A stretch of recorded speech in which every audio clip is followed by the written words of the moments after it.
Welcome, everybody. Those of you who are here, this is number 9 of the bootcamp series, kindly put together by Miles Lloyd and Paul Sharp and the people at North Star People, which has not included so far those two and Nivez Feely and Tina Hull and James Gage.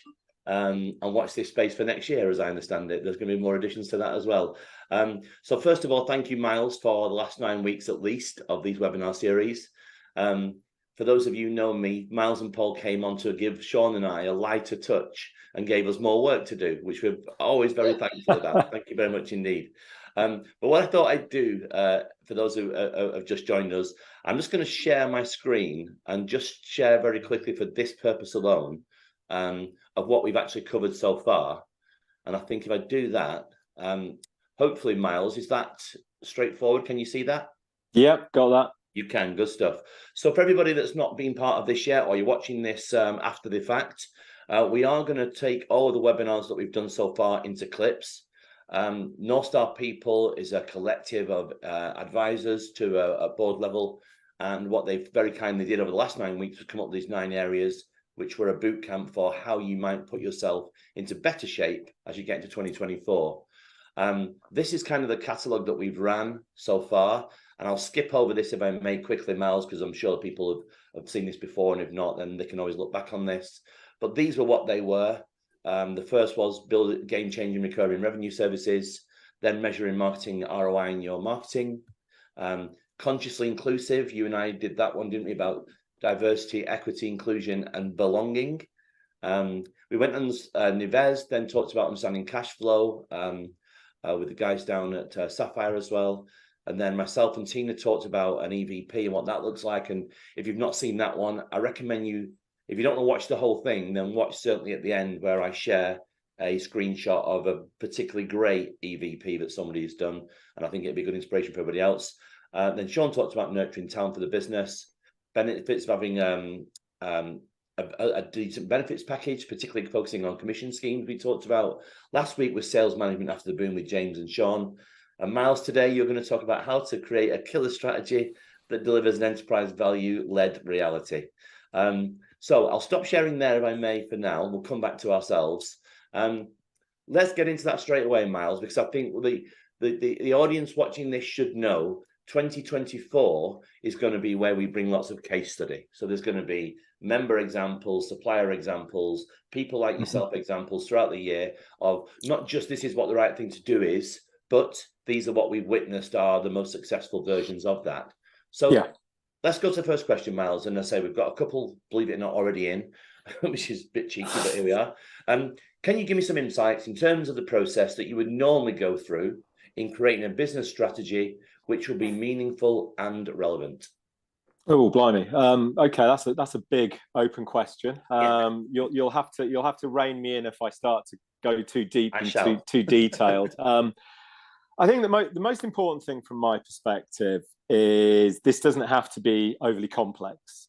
Actually, keeping it simple is the way forward for me. Less is more. So critical starting point for me working with business owners, business leaders, shareholder directors, so on and so forth, is a bit of a reflection of where have we come from? Why did we start? When did we start? And what's the journey look like today? But importantly, reflective practice is a critical thing. So, right, let's just think about where do we want to go to and why. It's the how much, by when, and why. Because if we can't answer that, we have clarity of what does success look like and why does it need to be there? It's had the how much, by when. That's where we need to start, because everything then surely has to hang from that. Now, as I said, strategy doesn't need to be 20 pages long. It can be concise and a side of A4. But we need that goal. We need to understand where that goal is. Once we've got that, then it's a case of, right, what does maybe a 3-year strategy need to look like? What's the detailed 12-month plan in terms of getting to that first post?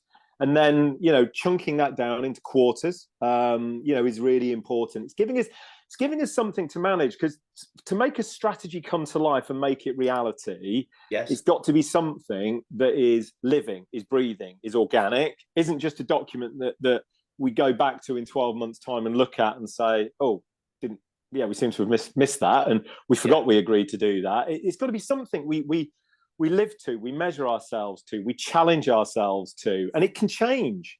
Don't get me wrong. It's not saying we're going to put a pin in the map and never move that pin, but it's about saying, if that pin needs to move, why does it move, and where do we move it to, and has it changed on where we need to get to? So I think first and foremost is having a structure is absolutely critical. Something we can work towards, and we can go through that process of do, check, act, making sure that we're just consciously doing things for the right reasons. And importantly, if we feel that there's something there that we'd like the look of, well, is that in our plan? Is that in our strategy? Right. And if it's not, if it needs to, then we need to go and change the strategy and the plan accordingly.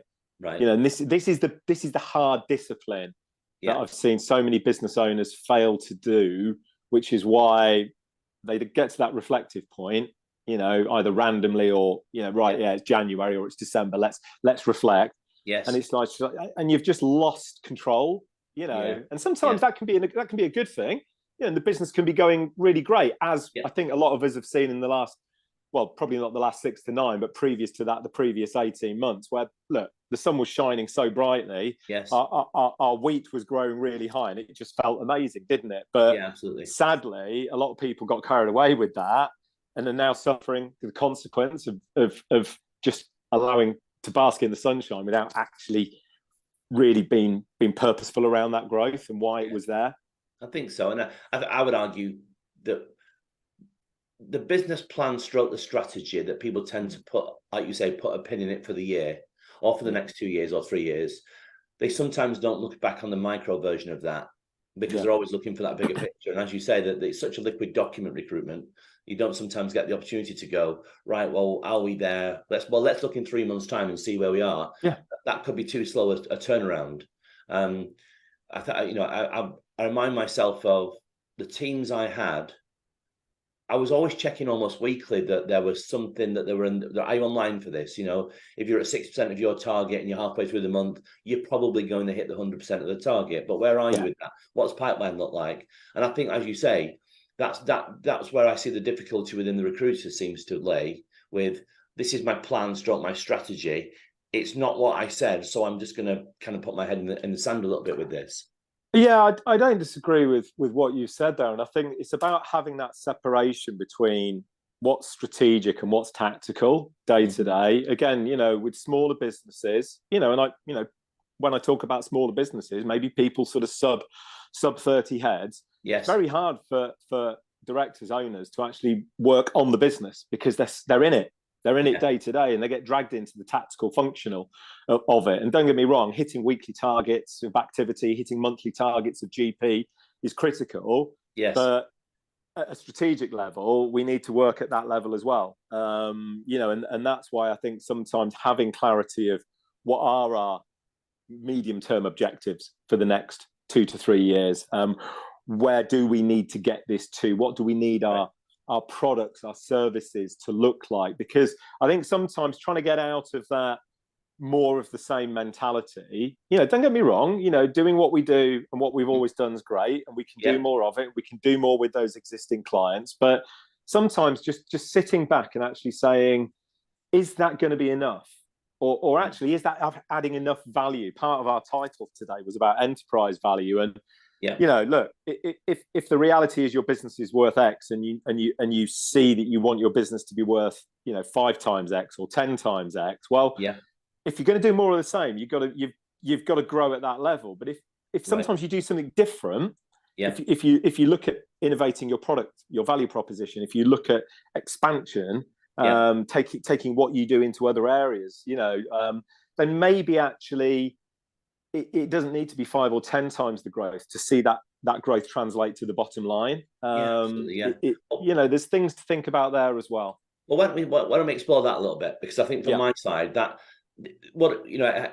I don't like the fact that there is a dusting down at the end of the year and everyone's like, right, next year I'm going to do this with this big, bright-eyed, bushy-tailed approach to it. I think it's a constant, right? And you can get, but it's quite a nice measurement to say it's the end of the year. I've either had a good year, I'm going to continue the vein I'm in, or I've had a bad year, I'm going to try and do something different. But I think it's sometimes there for a nice little marker to say, well, let's try something different if you're going to go down that road in that way. Something that you and Paul have looked at is the RPO side of the work. I don't think many people are familiar with that. Managed service work, contract businesses, international business. And I guess for me it would be, if you're going to give yourself a New Year resolution, which I'm not particularly fans of, perhaps explore them. Have them as a side burner. Just like, okay, we don't have a contract business. Well, why don't we at least in the next 6 months do something towards that, or an international presence or something like that? Yeah, I think you're right, Keith. Maybe it was a Freudian slip because is it do we need a revolution? Is it more of an evolution? As opposed it was to on purpose. It was revolution. Just a resolution. But no, look, I'm a passionate lover of a 4-box matrix. There's one for everything in life, and here is no different. So there's I think it was Czechoslovakia, a guy called Ansoff. Anyway, if you Google Ansoff matrix, it will bring it up. It's a products and services, product services marketing matrix, and basically, top left-hand corner, the way I draw it out is existing products, existing markets. So you put what are we as a business? And funnily enough, I was with a client only last week doing this. And it was, we're 95% contingent perm only. We are 95% of our marketplace is medical devices, and we're 100% UK based. So we've got that snapshot, and it's a case of saying, right, how many clients have we got there? What are we going to do with those clients next year? How many of those aren't the right type of clients? How many need replacing? But the thing is, are we going to work purely in that box, or as with this client last week, we said, okay, well, if we were to move one step to the left or the right, what would that look like? And so you look at that sort of existing products, new markets, the expansion piece, and actually say, we're thinking, well, do you know what? Life sciences isn't too far away from what we're doing, and predominantly we're doing sales-based roles. So why don't we look at marketing roles? And in fact, there's other broader roles in leadership within those organizations that we could do. And we've got the skill set to do it. We've got the technical knowledge and understanding of the marketplace. So immediately these 3, 4, 5 things we can do there. And the obvious one is, well, we're 95% contingent. How can we get more retained work? But you're right. But then in the other box, which is, the new products into existing markets. Yeah, of course, the conversation is, well, why aren't we doing non-permanent? Where is the contract opportunity within this medical devices area? Is there enough to sustain a full desk? We decided maybe not, unless we were to do something in the engineering side of that marketplace. But then the life sciences, where we've gone down into the other box. So actually, a lot of white collar contract in life sciences. So if we actually established a perm foothold there, that might give us a good foothold to then do contract. And again, this bleeds us back into this enterprise value piece, because one of the things that I get asked all the time, what's my business worth? Well, and look, there's no exact science to this, as we know, but the reality is, if you're contingent only, and particularly if you're heavy perm in contingent only, your business value will never be significant as a multiplier of your EBIT. But if you've got contracted business, if you've got non-permanent business, if you've got a good spread of clients, if you're doing recurring revenue, you talked about RPO, MSP, all of a sudden, rather than 1.5, 2 times multipliers, we're starting to get into the exciting world of, 4 to 8 times multipliers, which again, you don't need to grow and be 10 times the size. Actually, you can be twice the size at a top level, but the reality, when I say GP, turnover is a vanity thing. I'm not interested in that. But at a GP level, you might only need to be 3 times where you are now to realize a 10 times increase on that enterprise value. And that's the key thing, because we've got a choice. We can either we can work really hard and burn ourselves out, or we can try and be smart and do it in a way where actually, we've got something that's a bit more resilient and sustainable, and where we can ride those market variances with a little bit more certainty. Because I hate feast and famine in recruitment. I know, it's awful. It's horrific. And the trouble with feast and famine, if I can say, is it's always the person who's going through the famine that really has it tough. Yeah. I'd like to think I didn't really have a feast and famine lifestyle as a recruiter. I was Yeah. always, thankfully and very thankfully, certainly above average, and I didn't go below that average line. But there was many people in that team that did go through that, and it was hell for them. It is. It's And hard. I think they're probably suffering still today from those journeys. Yeah, I was speaking to somebody who I'm hoping is going to be a new client over in Leeds the other week, and they've done really well in the last 2.5, 3 years. Built up a war chest, and this is great. Nearly £1 million in the bank, fantastic, amazing. But they're now burning that at the rate of 120 grand a month. Ouch. Because they were too narrow, they were too tight, they were too dependent, right? And that's not on so great. on contingent, no win, no fee business. Yeah, and they've seen a massive squeeze. And my conversation with them is very much a case of, we either have to arrest this, or do you know what? The easiest thing might be you actually just nail this business off, Phoenix it, because you're burning too much cash right now, and all that reward when the sun was shining. We've got our great big silo full of grain that we've managed to put to one side, but that wasn't to then burn through in lean times. And this is where we need to get out of this cycle as a business, because if that business had made that shift earlier, and they'd had recurring revenue, they'd had contract business as well as permanent business, they maybe weren't quite as narrow as they've been, but they had some footholds in other areas. Maybe they wouldn't be burning cash at the rate they're now burning cash at. I'm not saying they'd be making money, but they certainly wouldn't be burning it at the level they're burning it at, And I think if I was to put my 2 pence in on that argument, is, look, I'm not arguing that you should sacrifice the good stuff that you've already done or doing.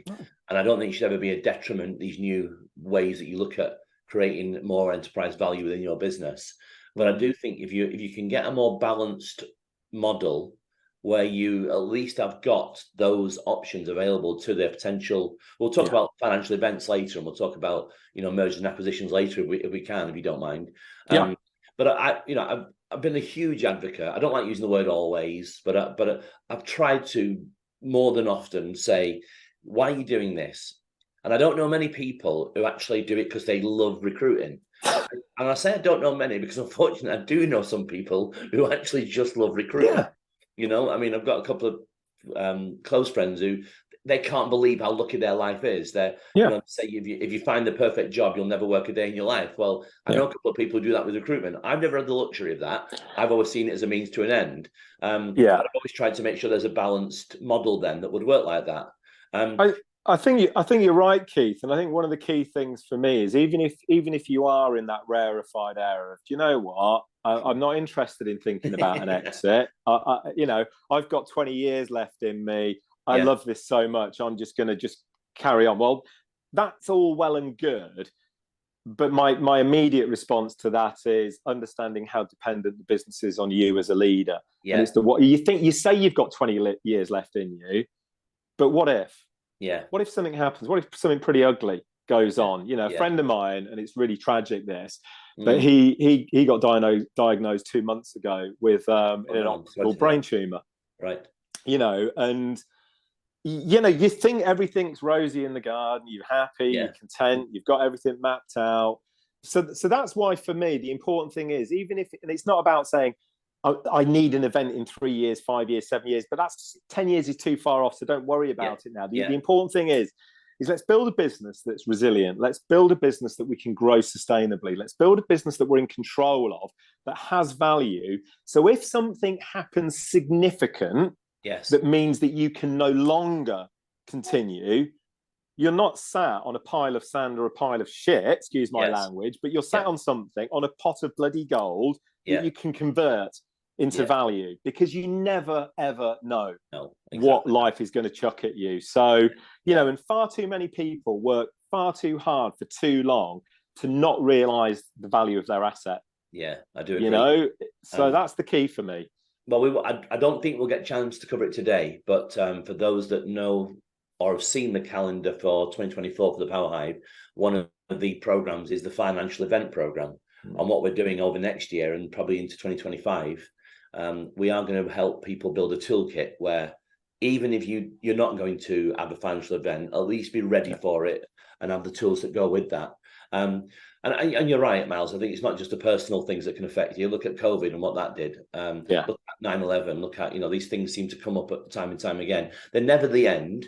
No. And we did, when COVID first hit, I remember talking to Russell Clements of S3 fame, and his tagline was, "This too shall pass." And it's the thing with that. But I would rather be in a robust place when that happens, because it's not nice when it doesn't. Because, like you say, that agency's put all that work and effort in, and reward is now burning left, right, absolutely. And it's simple things like looking at your overheads, and actually, if the shit hit the fan, how much of that is fixed, and can we not get out of? Can we not scale back? And again, I've seen a business recently, bizarrely enough, in Leeds again, but who had to go through a very difficult situation and significantly reduce their business and actually go into a controlled administration effectively. Right. Why? Because there was a downturn. They were still doing over 600 grand GP a month. Right. But that wasn't enough to sustain their business. Why? Because they'd overstretched and overcommitted to fixed overheads. Yeah. So again, it's just having, you talked earlier about measures and metrics. Yeah. This isn't just about looking at the results and congratulating ourselves and spending it, or feeling really bad about it and beating everybody up because we haven't got the cash that we wanted to get at the end of the month or the quarter of the year. Yeah. It's getting ahead of those financial results and actually looking at the enablers and making sure we're efficient, we're effective, the business mix, our ratios are good as a business, and all those, because all those little performance indicators should be aligned to your organizational objectives, should be aligned to your North Star goal. That's why we call the business North Star, because that's what we always talk to people about. What is your North Star goal? What is your big overarching ambition? And unless everything links to that point, you're wasting time. You're doing things that aren't adding value, and that's all really important as well. But whatever the catastrophe, we'll overcome it. We're a resilient group as recruiters, aren't we? We can fight off all stuff. I think so. And we react quicker than most. I think we do it quite well. Yeah. Let's talk a little bit more about practical side, Miles, because I think certainly that, from my perspective, and I hope everyone agrees that's watching this, that certainly covers the philosophy. I think it's clear. You need a balanced model. You do need a variety of model within your business. You don't do it to the detriment of your current model, but then don't think that it's going to last forever, because it won't. And then then you'll be of more value as it goes. But then, for some practical tips, if we can, what a simple one. What then makes it? Someone said here, what makes a good business strategy? Let's just start with that as a really simple baseline. Okay. A business strategy needs clarity. So clarity of purpose. And don't get me wrong, again, I'm just, talking about some of the theoretical stuff here, but purpose, vision, mission, values. Have you got all those things in place? Are they clear to you and everybody in the organization, and also your external stakeholders as well? The important thing is the objectives. Have we got clarity of what our objectives are in the next 12, 24, 36 months? As an organization at a top level, if you've got all that right, the strategy is the how are we going to do it? So who's doing what, where are we doing it, how are we doing it, when are we doing it, and importantly, how are we going to measure this, and how do we report on those measures? Right. That is the absolute gold of it, because it's that whole piece of turning that theoretical stuff. Words on a wall and nice document, nice little diagram, whatever you've got. How do we turn it into reality? And you do that through that performance management, through that use of good metrics that are aligned to the strategy. But then how does everybody tie into those measures and those metrics? Everybody in an organization should understand the role they're playing in achieving those various goals. Some people will tie into 3 or 4 of those measures. Some people maybe just 1 or 2. Other people might have a dozen. It really depends. But whether you've got internal credit controllers, office manager, you've got delivery consultants, you've got 360 consultants, you've got resources, researchers, whatever it is. Yes. What does everybody need to achieve to be successful in their role, and how does that contribute? So again, it's about just having that construct, but it's clarity. And it's a strategy that everybody's working towards implementing. And you do that through good use of metrics and measurement management. Thank you, Miles. I'll certainly, when I'm doing the clips of this, to say, listen, when Miles talked about this, I think that was really important. I think that little triangle of not just the objective, but then the what, where, why, when, who type argument behind it. Yeah. There's I suppose a question I've always faced is, when do you do this, right? If somebody is watching this and it's now what, mid-December, yeah, and they're now thinking, oh, we should really start this because it's time. It's so scary and so easy to say you're too late. You're already too late. Well, you're never too late, right? Because maybe your year starts February. Maybe your year starts April the 1st. So I wouldn't ever be scared by, well, my friend or my colleague or my peer has already got theirs underway and there they are. But I have to say, sadly, most of the time when I go to perhaps the smaller agencies, because they're in the job as much as they are on it, they do this stuff here. They don't do it here. And before you know it, it is January, it is February, and they've not really kickstarted that. I guess, obviously, you've seen many agencies over, dare I say, many decades now. I'm very old, yes. Me too. What's the most important factors then that they should, if they're going to go, right, I've not done it, I should have done it, I've not started it yet, what can they at least get their head around in the next few weeks or next month where they can kickstart that? The important thing is once you've, inverted commas, done it, then it's not a case of doing it and ignoring it or forgetting about it, but it's getting into that cycle. But in terms of when is a good time, the ideal, of course, is you want to be doing a reflective piece of work prior to putting in place, the next 12 months, targets, objectives, P&Ls, so on and so forth, because you just want what you do there to make sure that what you're setting the business off to do is absolutely clear and going to achieve what we want it to achieve. Because there's nothing worse than, and one of the frustrations I hear all the time again from people in organizations is, we seem to have a different strategy every 3 months, or we were told 6 months ago we're doing this, and then all of a sudden we're doing something different, and then something new happens, and people hate that. People really struggle, bless you. People really struggle to work under that. Always no logic of why it's changing. If we're changing and evolving, then that's cool. But people need to understand why and what's driving that, and that comes to the strategy. But in terms of, all you need to do is you need to make that commitment. Do you know what? I don't feel that we're in control. I don't feel that we've got a handle on it. I think we can be better. Do you know what? Let's push the reset button. And what you do need to do then as an organization, do it for yourselves. Or get somebody in to support you. Look, North Star are great. Other people are available. Other advisors, whatever it might be. But get somebody to come in and be that critical person that's going to actually do that with you. Make sure you're doing it in a way that has a structure, has a purpose, has a clear output, has a 5-year goal, has a 3-year strategy, has a 12-month action plan, broken down into quarterly chunks, or as Paul, my colleague, would say, 90-day sprints. Because it's important that we're all accountable to that. And sometimes having that external person is the person that can hold you to account, can ask awkward questions, can prod, can poke. And actually, in those sessions, when you're mapping out your future, we'll just say, why are we just going to do that? Why don't we do something different?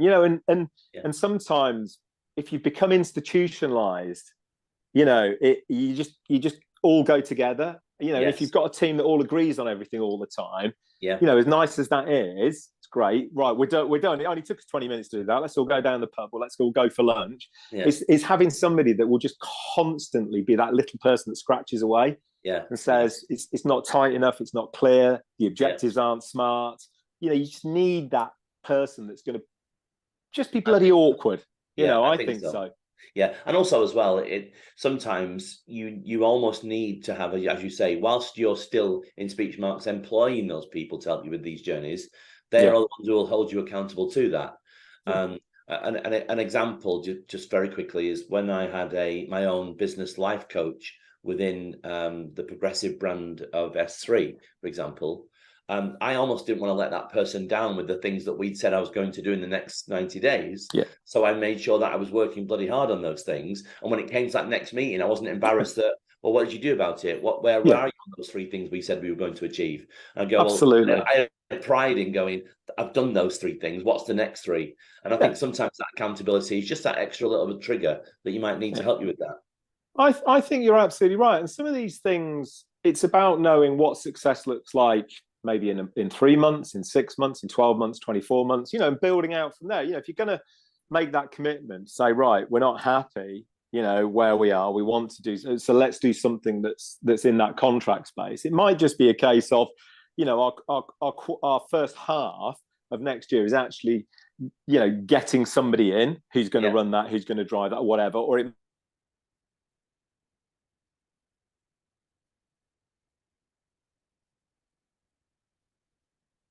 You've frozen at my side, Miles. I don't know whether you're frozen there or not.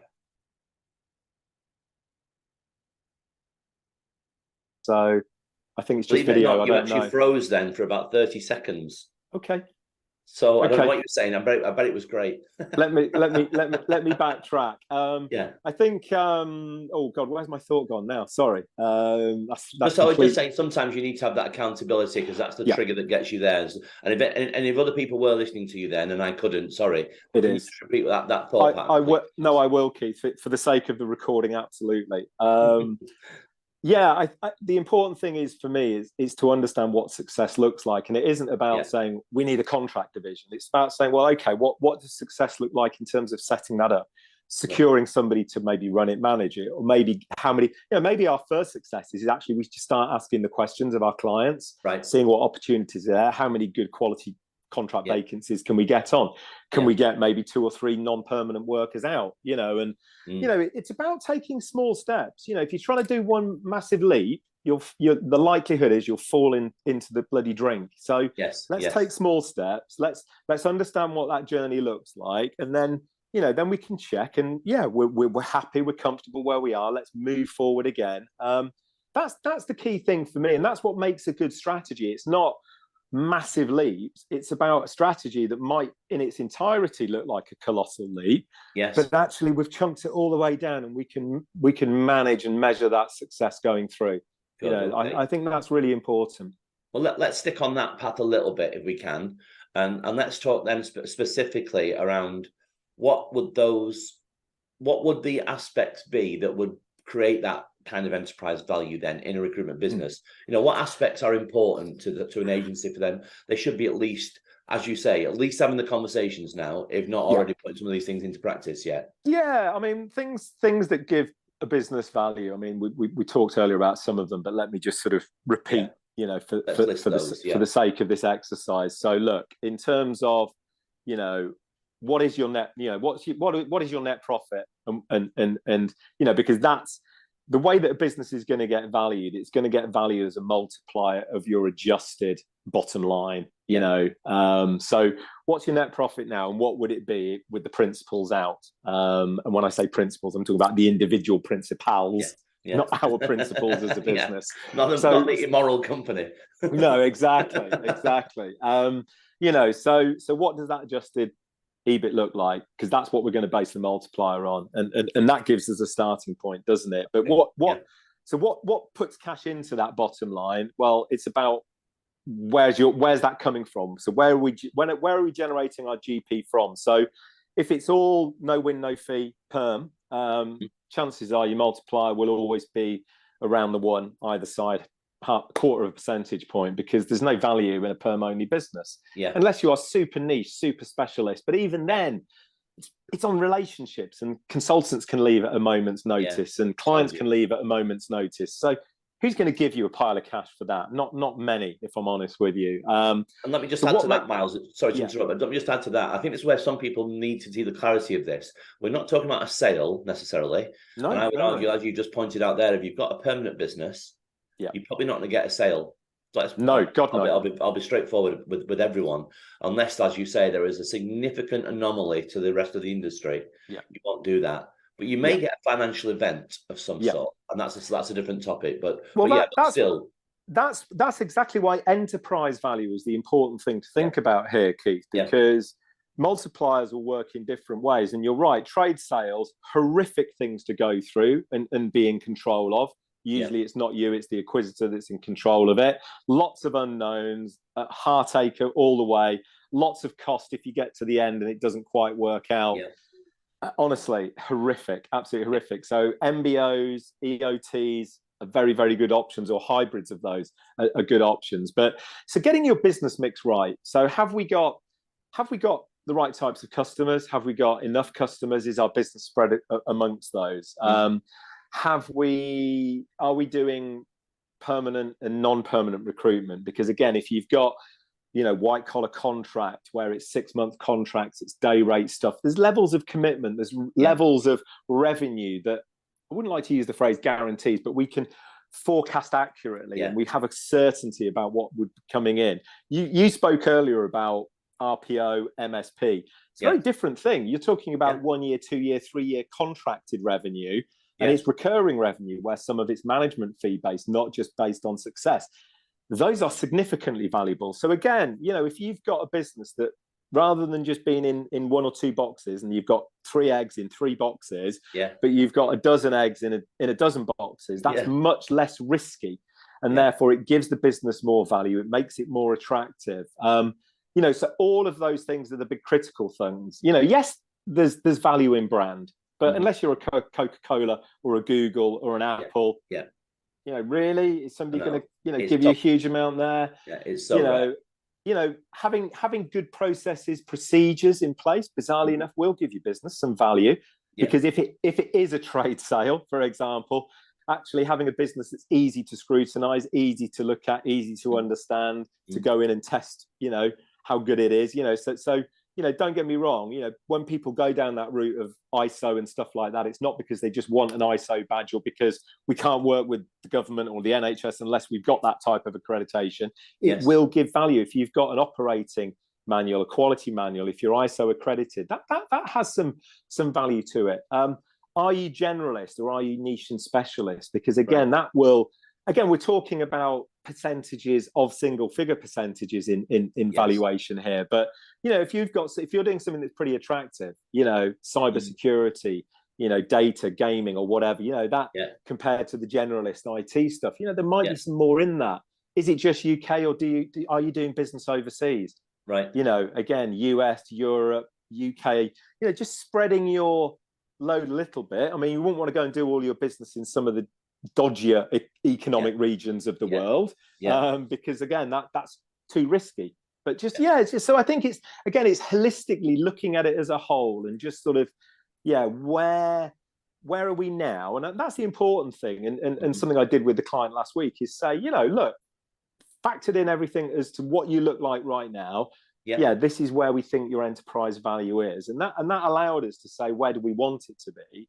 What would we like, you know, an event look like in 5 years or maybe 7 years from now? And therefore it gives us an idea of, is it just more of the same and we need to be 10 times the size, so therefore we need to do 10 times the volume and control overheads? Or actually, if we change the mix, we maybe just need to be 3 or 4 times the size we are now, but actually can generate a lot more enterprise value by changing the value proposition.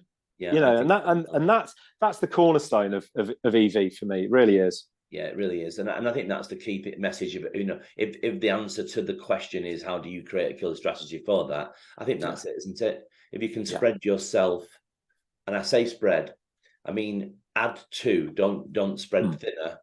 Be robust in one division, then get another division started, and then get that as best you can. I think you'll find your flavor anyway, won't you? As you say, if you can get a tighter niche or a niche within a niche, even better. Have an international presence, contract, it's a permanent balance is always deemed to be good. And like you say, those other little factors, I'm sure people look at these things, but it's worth highlighting. You know, what does their PSL list look like? How long are those PSLs for? You know, what has their retained business with those companies been like? What's their repeat business with those look like? Because for you and I, as a potential investor, we'll only want to look at those numbers.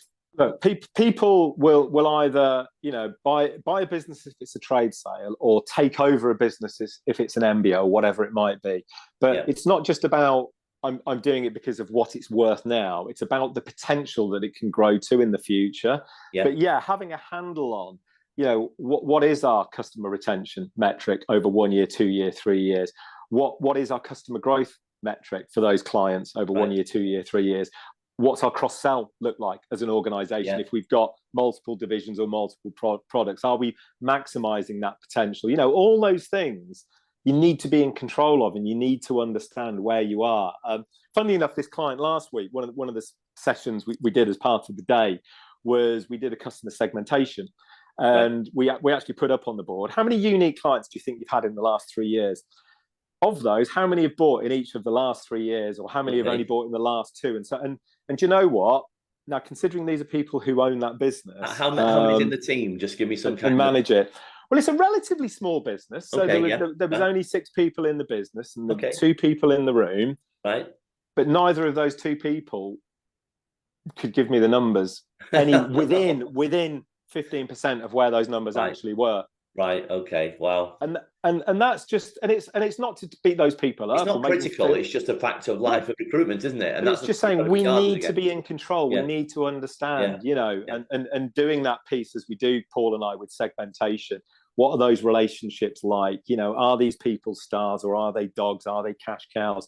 You know, have we got the right type of customers? Have we got enough of the right type of customers to get where we need to get to? Or do we need to go and find some more? Hard. Absolutely. New business development, but wasting our time with time wasting clients that we do a lot of in business, in recruitment businesses. You know, it's not just about how many placements we make, it's about how many placements didn't we make, and actually that's the waste. That's what's going to kill us. You know, let's look at that. It's going off sort of track a little bit, but I think it's worth a note. Just on the same time, just thinking out loud now from what you were just saying, when I did a analysis of what would have been, I reckon, 6 to 7 years as a recruiter stroke team leader stroke young manager, where I was still doing deals. So it's probably a 6 or 7 year period. And I had my little placement book, and I'd written down what the person was and what client was and what percentage it was and what the fee I'd supposed to charge, because there's no computers then, remember? So I had my placement book out. And then I did an analysis of over that 6, 7 years, and we're talking, I guess, probably 3 million billings in the 6 or 7 years. So it's pretty decent, right? It was about 60 companies in total. Yeah. Now, when you thought that back, you go, well, that can't be. And it was about 60 companies with an anomaly, some here or there. But in terms of repeat business, it was about 60 companies over that whole 6, 7 years. And I'd argue it's probably less in some of the other teams, because we got them into more niche products. So you say you don't have to go and reach for the stars to get these little bit, just those little tweaks here and there, and you can really bring the value up quite significant in your business. Absolutely, but doing that analysis is key. I mean, Pareto law is always, again, you know, rings out when we have conversations like this. But quite often in businesses, you know, 80% of your business coming out of 20% of your clients is fairly typical. The worry is, as I found out a few weeks ago with one new client, 75% of their business was coming out of less than 10% of their clients. And I've seen it where 90% came out of one. And it's like, and you're not a starter, and you've been running for 3 years. Oh my God, you know, I'd have very grayer hair than I've got now if I was running that business. You know, and that's the key, isn't it? It's managing risk, it's mitigating risk. You have to take risks. To have a successful business, you've got to take risks. You've got to do things different. You've got to push yourselves, challenge yourselves, not just be in that comfort zone and that fur-lined rut that sometimes we can get into. But it's managed risk. It's taking risk and making the conscious decision to do it. And then, you know, and then being comfortable if sometimes it doesn't quite work out the way it doesn't work out. You need to make it, you know, it's a bit like playing roulette. You know, don't go and put all your cash on one number. It's great when it comes in. Happy days. The reality is 37 chance. They're probably just going to scoop it and push it down that little hole where it never gets seen again. Right, exactly. So let's be smart and let's not try and do too much too quickly. No, you know, that's the other thing I see. You know, when we do the pushing the reset button with clients at North Star, and we have then that clarity. It's not saying, oh my God, there's these 12, 15 things that we need to do in the next 12 months. Let's do it all. That's why we chunk it up. What are the most important things? What are the things that are going to have an impact quickly that people can see the benefit of? Because transformational change within organizations, getting to where you want to get to, is a journey. You know, and where I've seen it work really well with clients is over, you know, this isn't about selling me in for a long term, but, you know, 3 years, 4 years, 6 years, 8 years. I worked with one business, but what we did is we took them from being, you know, 20 million with a 200 grand net profit Yeah. to 20 million with a 1.6 million net profit consistently. And that became an EOT event, that one. Right. You know, so sometimes you've got to be in it for the long haul, and it's not about short term. It's about being comfortable, being confident, being in control, and seeing that enterprise value number increasing in a direction where we're happy and we're confident. You know, that's where we can all get much happier, I think, as business owners. I think so. And I'd argue, just to enhance that, if I may, I'd say if you're not looking to be in the shop window all the time because you've got a good model, then you probably need to. And I think, and all those little things that we just talked about the last 45 minutes, piece those all together, because as you say, you can't just do that tomorrow. Some of those things are going to take 2 or 3 years to complete anyway. But start and do well in those. Miles, I'm conscious of time for everybody, including you. I know we take too much of your time as it is. No, not at all. I didn't realise we'd burned through that amount of time. Yeah, we have, mate. Yeah, okay. I won't share the calendar now. I'm going to put that back into the group and across social when we share this out there. Miles Lloyd, North Star people, thank you very much today again. Thank you for having us, Keith.